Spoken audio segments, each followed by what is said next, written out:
একটি ঘড়ি 10% ক্ষতিতে বিক্রয় হলো। এখন বিক্রয় মূল্য 45 টাকা বেশি হলে 5% লাভ হতো, ঘড়িটির ক্রয় মূল্য কত? আসেন এটা আমরা ডিটেলস ভেঙে আলোচনা করব এবং এমসিকিউর জন্য খুব দ্রুত কিভাবে করতে হয় সেটাও দেখাবো। তো চলেন আমরা বেসিক আলোচনাটা আগে করি। মাথায় রাখবেন একটা জিনিস, সেটা হচ্ছে লাভ বা ক্ষতি সর্বদাই ক্রয় মূল্যের উপর হয়। লাভ বা ক্ষতি সর্বদাই ক্রয় মূল্যের উপর ক্যালকুলেশন করা হয়। এখন তারা এখানে আপনার কাছে কি জানতে চাইছে? ঘড়িটির ক্রয় মূল্য জানতে চাইছে। আরেকটা জিনিস বলে নেই, প্রশ্নে যেটা জানতে চাই সেটা আপনি ধরার ক্ষেত্রে কি ধরলে ম্যাথের ক্যালকুলেশনটা সহজ হবে। ধরেন এখানে কস্ট প্রাইস জানতে চাওয়া হয়েছে, আপনারা সবাই ধরে নেবেন যে কস্ট প্রাইস ক টাকা অথবা এক্স টাকা, কিন্তু আমরা বলবো আপনি এইখানে যা ইচ্ছা তা ধরেন, রেজাল্ট ঠিকই আসবে, কিন্তু সমাধান করতে সময় কম লাগবে, ক্যালকুলেশনের জটিলতা কম হবে এমন একটা ফিগার যদি ধরেন তাহলে আপনার জন্য ইজি হয়। তাহলে সেটা আপনি কিভাবে বুঝবেন? আজকের পরে মাথায় রাখবেন, প্রশ্নে যদি কোনো পার্সেন্টেজ কথা উল্লেখ থাকে তাহলে ধরার ক্ষেত্রে 100x ধরবেন। এতে সুবিধাটা হবে কি, ম্যাথটি ক্যালকুলেশন হবে পূর্ণ সংখ্যায়, আপনার কষ্ট হবে না, খুব সহজে পূর্ণ সংখ্যায় ক্যালকুলেশন করলে সহজ হবে। আর যদি এক্স ধরে করেন তখন ভগ্নাংশে আগাবে, আর ভগ্নাংশের ক্যালকুলেশন দেখলে অনেকেরই বিরক্ত লাগে। আর যদি প্রশ্নে ভগ্নাংশ কথাটা উল্লেখ থাকে, ভগ্নাংশ কথাটা যদি উল্লেখ থাকে সেই ক্ষেত্রে আপনি এক্স ধরবেন, তখন আবার ম্যাথটা পূর্ণ সংখ্যায় আগাবে। আরেকটা জিনিস, এই যে এক্স ধরছেন বা 100x ধরছেন, এরা আসলে কি? যা না জানি সেটাকে বলা হয় অজানা রাশি, ধরে নিলেন। আর যেটা অজানা রাশি সেটাই হচ্ছে কি চলক বা ভেরিয়েবল। আপনি যখন একটি চলক ধরবেন তখন অফকোর্স আপনাকে একটা ইকুয়েশন তৈরি করতে হবে আপনি যদি ওই চলকের মানটা জানতে চান। ধরেন এখানে 100x বা x ধরেছেন, এখানে আমার x এর মান জানা দরকার, তাই আমি এই ম্যাথ করতে গেলে আমার অবশ্যই একটা সমীকরণ তৈরি করতে হবে, আদারওয়াইজ আমি কখনোই চলকের মান বের করতে পারবো না। ঠিক আছে? তাহলে যেহেতু এই প্রশ্নে পার্সেন্টেজ কথাটা উল্লেখ আছে, তাই আমরা কি করব, ধরার ক্ষেত্রে ঘড়ির ক্রয় মূল্য 100x ধরে করব। দেখেন তাহলে কত সুবিধা হয়। এখন আসেন তারপরে আমরা যেটা করব সেটা হচ্ছে এই যে 45 টাকা, 45 টাকা আপনার বেশি হয় কখন? যখন আপনি 5% কি করেন, লাভে বিক্রি করেন। তো ধরে নেন যে ধরি আমাদের ক্রয় মূল্য আমি ডিটেলসটা করাচ্ছি, তারপরে এমসিকিউর জন্য খুব সহজে 30 সেকেন্ডে কিভাবে করে ফেলবেন বা 20 সেকেন্ডে কিভাবে করে ফেলবেন সেটাও দেখাবো। আগে এইটা একটু বুঝেন। ধরে নেন 100x হচ্ছে ক্রয় মূল্য। আপনার কাছে জানতে চাইছে কি, ক্রয় মূল্যই তো জানতে চাইছে, তার মানে এই 100x এর মানই তো জানতে চাইছে। এখন এটা ক্যালকুলেশন করলে আপনার অবশ্যই কার মানটা জানা দরকার, x এর মানটা কত হবে সেটা জানা দরকার। তাহলেই এই 100 এর সাথে x এর মান গুণ করে দিলেই ক্রয় মূল্য চলে আসে। এখন x এর মান বের করতে গেলে আপনার অবশ্যই কি লাগবে, সমীকরণ লাগবে। এখন আসেন তাহলে সমীকরণটা কাকে বেস করে সাজাবো। প্রশ্ন এইখানে দেখেন, আপনার প্রশ্নে বলা আছে প্রথমে নাকি 10% ক্ষতি হয়, তাহলে 10% ক্ষতিতে আপনার বিক্রয় মূল্যটা চিন্তা করেন। 10% ক্ষতিতে বিক্রয় মূল্য আমরা কি বলতে পারি? এখানে আসেন খুব সহজ করে বলি, আপনার ক্রয় মূল্য যদি 100 টাকা হয় তাহলে 10% ক্ষতিতে আপনি বিক্রয় মূল্যটা কি 90 টাকা বলতে পারেন। আমি খুব সহজে ক্যালকুলেশনটা করার জন্য বলছি, কিন্তু কিভাবে করতে হয় এটা আমাদের শিডিউল ক্লাসে আরো অনেক আলোচনা আছে, সেটাও বলবো। তার মানে 10% ক্ষতিতে বিক্রয় মূল্যের পার্সেন্টেজ যদি বলি 90%, তার মানে 90% আমরা যদি ক্যালকুলেশন করি তাহলে আমরা বলতে পারি 90x। আপনার 10% ক্ষতিতে আপনার বিক্রয় মূল্য কত দাঁড়াবে? 90x। আচ্ছা, এখন আসেন এই 45 টাকা থাক। এই 45 টাকা কখন বেশি হয় লাভ? যখন আপনার বিক্রয় মূল্যটা কি হয়ে যায়, 5% যখন বেড়ে যায়, মানে আপনি যখন 5% লাভ করেন তখনই আপনার 45 টাকা বিক্রয় মূল্য কি বৃদ্ধি পায়।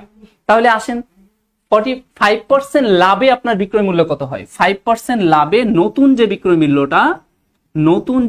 মূল্যটা সেটা আমরা বলতে পারি। দেখেন ক্রয় মূল্য 100x হলে আপনার 5% লাভে বিক্রয় মূল্য আপনি অবশ্যই 105 মানে 105 বলবেন। তার মানে 5% লাভে আমরা বলতে পারি 105x টাকা হচ্ছে আপনার নতুন বিক্রয় মূল্য।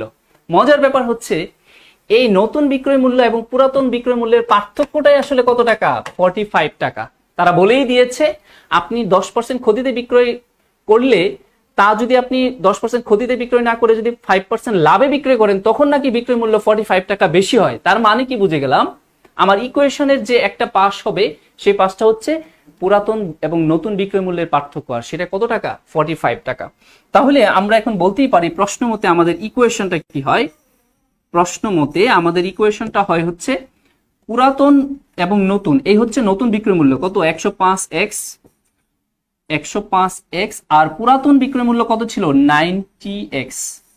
এই যে দুই বিক্রয় মূল্য, এই দুই বিক্রয় মূল্যের পার্থক্য কত? 45 টাকা এক্স্যাক্টলি। তার মানে আপনার সমীকরণটা হয়ে গেল। এখন কার মান বের হয়ে আসবে? এক্স এর মান বের হয়ে আসবে। হ্যাঁ, আমি এমসিকিউ শর্টকাট এটা দিব ভাইয়া, আপনি জাস্ট আমার সাথে একটু থাকেন। মাহমুদুল হাসান বলেছেন, আপনি অবাক হয়ে যাবেন যে এটা চোখের পলকে কিভাবে অ্যান্সার করা যায়। মানে আপনার খাতা কলম লাগবে না, আপনি দেখে অ্যান্সার করতে পারবেন এটা কত হবে। জাস্ট একটু দেখেন, আগে এইটা বুঝতে হবে, আগে আপনার বেসিকটা ক্লিয়ার হইতে হবে। এখন আমরা 105 থেকে যদি আমরা 90 বিয়োগ করি তাহলে আমাদের কত আসে? 15x, এটা সমান আমরা বলতে পারি 45। তাহলে এখান থেকে আমরা যদি x এর মানটা বের করে নিয়ে আসি তাহলে 15 দ্বারা উভয় পাশে ভাগ করলে 45 ডিভাইডেড 15 আমরা ভাগ করলে পাই হচ্ছে কত? 9। তার মানে x এর মান কত পেয়েছি? 3 পেয়েছি। x এর মান 3 পনেরো 45, তার মানে x এর মান কত? 3। তাহলে x এর মান যেহেতু 3 পেয়েছি, সুতরাং আমার কস্ট প্রাইস জানতে চাওয়া হয়েছিল। কস্ট প্রাইস কত ধরেছিলাম? 100x। তাহলে ওই 100x এর x এর জায়গায় জাস্ট 3 বসিয়ে দিই, তাহলে আমার ক্রয় মূল্যটা চলে আসে। অতএব আমার ক্রয় মূল্য কত হবে? ক্রয় মূল্য আমরা ধরেছিলাম 100x, তার মানে 100 ইন্টু x এর মান কত? 3। তাহলে কত টাকা? 300 টাকা। যারা যারা 300 টাকা আনসার করেছেন তারা সবাই কি কারেক্ট? দেখি আমি কারা কারা বলেছেন। মহিউদ্দিন বলেছেন যে 300 টাকা। ওকে, আসেন তাহলে আমরা এটাকে আরেকটু সহজ করি, আরেকটু কাস্টমাইজ ওয়েতে কিভাবে করা যায় খুব দ্রুত। চলেন সেটা একটু দেখি। এটা আমি মুছে দিচ্ছি। হ্যাঁ, এখন জানতে চাইছি কি? কস্ট প্রাইস, ক্রয় মূল্য। এটা আমি এমসিকিউর জন্য দেখাচ্ছি। যখন আপনি এমসিকিউর জন্য করবেন তখন এক্স্যাক্টলি 100 ধরে করলে হবে, কিন্তু রিটেন করতে গেলে আপনার অবশ্যই চলক ধরে করতে হবে। তো ধরেন যে আমি কস্ট প্রাইসটা আমি ধরে নিলাম 100 টাকা। এটা কিন্তু এমসিকিউতে ধরছি, রিটেনে কিন্তু 100 টাকা বলা যাবে না। 100 টাকা যদি ধরেন তাহলে তো আপনি জানেনই 100 টাকা। যদি 100 ধরেন তাহলে অবশ্যই চলক বলতে হবে। চলক যদি না বলেন তাহলে 100% আর নয়তো 100 অংশ, এই কথাগুলো বলতে হবে। আচ্ছা, এখন আসেন আপনার সেলিং প্রাইসটা কত হবে ভাই? আপনি 100 টাকার জিনিস 5 টাকা লসে বিক্রি করছেন, মানে 5% লসে বিক্রি করছেন। তার মানে আপনার সেলিং প্রাইস অবশ্যই কত? 10% লসে, 10% লসে বিক্রি করছি। তার মানে আমার সেলিং প্রাইস অবশ্যই কত হবে? 10% লসে যদি বিক্রি করেন আপনার সেলিং প্রাইস অবশ্যই 90 টাকা হবে। ফাইন। এখন বলতেছে সেলিং প্রাইস আপনার যদি 5% প্রফিট করেন তাহলে 5% প্রফিটে আপনার সেলিং প্রাইসটা কত আসবে? বাই 5% প্রফিটে আপনার সেলিং প্রাইস অবশ্যই কত আসবে? 105 টাকা। এখন একটা জিনিস ইমাজিন করেন তো, আপনাকে কি করতে হয়েছে? এই 90 টাকার থেকে আপনাকে যেতে হয়েছে কোথায়? এই 105 টাকায়। তাহলে কতটুকু পথ হাঁটতে হয়েছে? দেখেন এইখানে 90 থেকে 100-তে উঠলে 10 টাকা বা 10%, আবার 100 থেকে 5-এ উঠতে গেলে 105-এ উঠতে গেলে আরো কত? 5।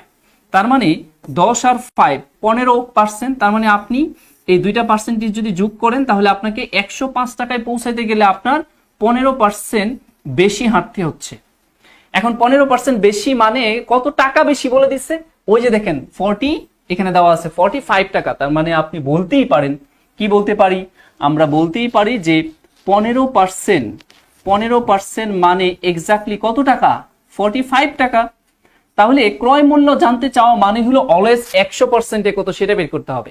ক্রয় মূল্য জানতে চাওয়া মানে হলো অলওয়েজ আপনাকে 100%-এ কত সেটা বের করতে হবে। ভাই তাহলে 1%-এ কত? 1%-এ কম, তার মানে ভাগ হবে 45 ভাগ 15। আচ্ছা, আমি বলেছিলাম ক্রয় মূল্য বের করা মানে হলো 100%-এ কত? তাহলে 100%-এ কি হবে? 100%-এ বেশি হবে।